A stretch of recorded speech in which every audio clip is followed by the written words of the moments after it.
Hi, I'm Kevin Daniel O'Leary. This is Lloyd.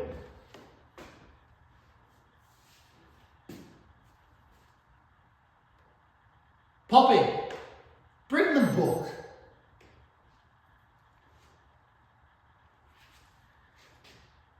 Is that the line, Poppy?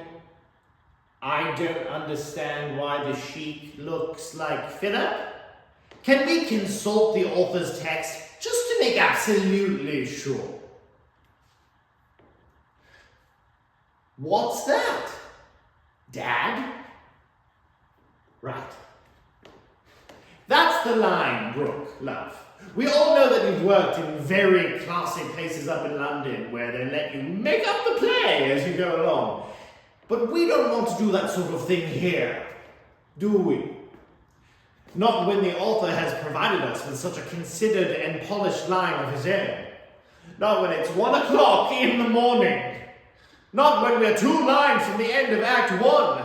Not when we were all about to get a tea break before we all dropped dead of exhaustion. We merely want to say, hear the line.